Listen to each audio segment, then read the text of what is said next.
Hi, good afternoon from Quilty Pleasures. We're here to show you your Saturday sampler.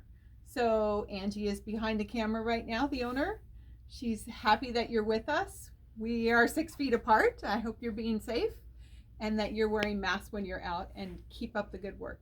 We are collecting masks here at Quilty Pleasures. Angie's in the store every morning at 11 if you'd like to drop off masks, and if you need to purchase thread, fabric for making masks, other things like that, she could be here at 11. And if there's a time that would work best for you, you can give her a call at the shop and leave a message, and she'll be happy to help you out. But we are officially closed to keep you safe. So I'm going to show you your Saturday sampler blocks right now. So here is our next block, which is block 4. So block 4 has a lot going on. We have our applique and we have our piece blocks. Do you notice I finished mine? You want to know why? Because you're going to make 2 of each of these. We're going to make 2 of these. So one is for 4 and one is for block 8. Might as well cut them now, right? And this one is for 4 and for block 12. If you look at the overall scheme of the quilt, you'll see those blocks as well. So I'm going to go over block 1, block A for you right now. So all the cuts are fine. There's no mistakes, which is great. And we all know how to make half square triangles. So I'm going to walk through the steps real quick on this. We're going to make our half square triangles. Don't be afraid you're making 32 of them, but that's okay because you're actually making 64. So just double everything that's in the pattern. It is not doubled on here. This is for one block, and then when you get to the other blocks, it's going to refer back to this. So I like going ahead. Might as well. I have those out. I might as well cut those blocks. So we have our half square triangles here. This one is, we're going to do an 8 berry dot, which is that cream that has a little dot on it, hard to see. Use your light because I have some backwards. I fixed it though, thank goodness. So we have this one. We have 8 of these with the berry dot and the fleur de fleurs, I call it. And then this one is the berry dot cream with our cobblestone red. And we need to make 4 of these. You're going to double it. And this one, we have 4 of the cream red and cobblestone. So the fleur de fleur and the cream red. So we're going to go to the next step. So I'm just going to go through exactly how it says here, and with the colors it'll be easier for you. So then after we do these, we cut them in half and we square them down to 1.5 inch. We got these little tiny babies here. They're fun. I always press to the dark because I use that ruler that guides on there. Y'all know what that is. So we're going to sew this to this, this to this to create this little corner. And here's the little corner right here for that piece. Okay, so that's that. And then we're going to work on this part here. Make sure you lay them out just as it says down here. I even wrote, be careful. You're not sewing them together. Just watch how we have the, ooh, I even have it wrong. Check that out. There we go. It's got to go like this, because this is going to be this part here and here. They need to be opposite to create that petal look on that flower. So we're going to do those two, sew those 2 together and put them aside, because now we're going to do this. So this part here has this here, which is, what size is that? That's 2 1/4.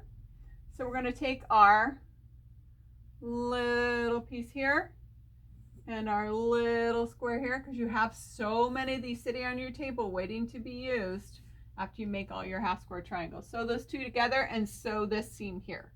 So now we created this, and then these that we put together here go side to side. So over here at the block, that is this joint here. And then we have our flower in the corner. Pretty simple. So here's this piece. We'll take our little flower corner, and that'll sit there, and you'll have another flower corner on the other side. And that's it for that part, and we will sew it to our center. Okay, so the ones that you sewed the corners to, those will be after you sew this. So we'll sew this to this, this to this, and then we will sew our corners. Okay, so that will finish off this block. Now we'll work on this one, which is block B.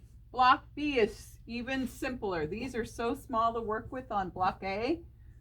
I suggest if you have a single hole plate, put that on, or use a starter piece of fabric where you sew it through so that those threads are nice and tight when you add those little tiny blocks, just to added help. So now we're going to work on this block here. Here we go. Half square triangles again. And we're going to create these as well.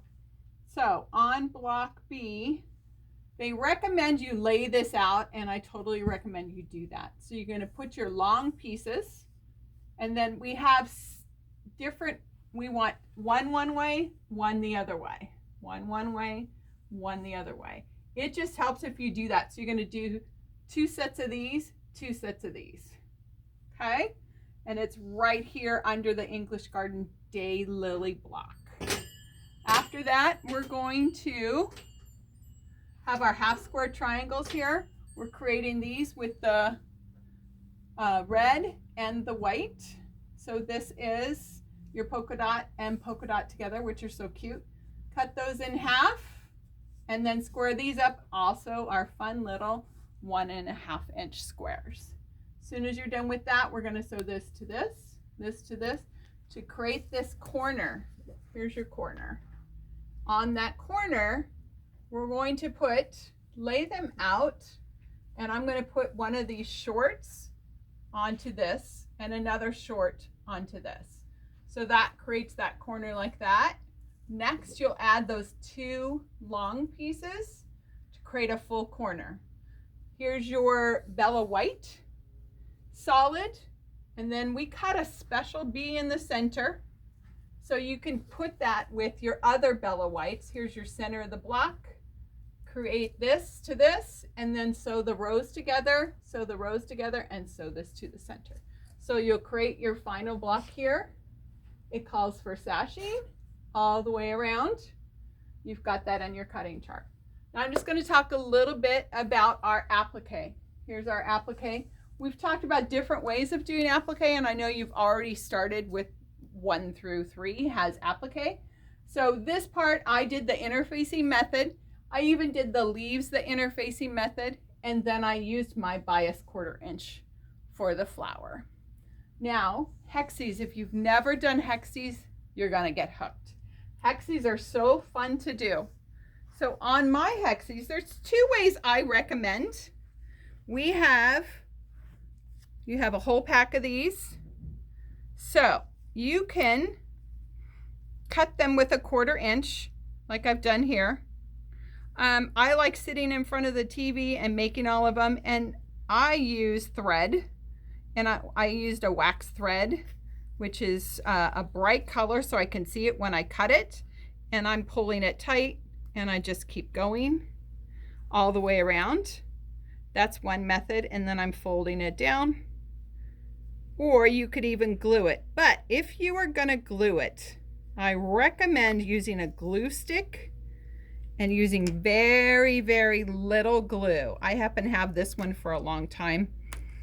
We have the sew line in the shop if you need some glue stick. Now you want to use so little because you have to get that paper out eventually. So what I did was I would just do a little bit like that and fold it over. Okay, and I'm holding it with my fingers.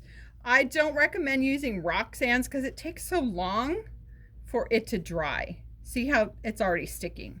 So I would use this, do the other side opposite and do it like that. And then I'm going to do this side. And we want to put that little pleat in that corner. I'm going to ease it over and put that down. So I'll go to the opposite side just so I could pull that fabric pretty tight, so that on the front side it's going to be really, really flat. Let me finish up. I'm just putting a little bit. All you need is a little, because you've got to get those papers out after you sew them together. It was a nightmare when I used Roxanne's. It had too much glue on it. I had to get it wet.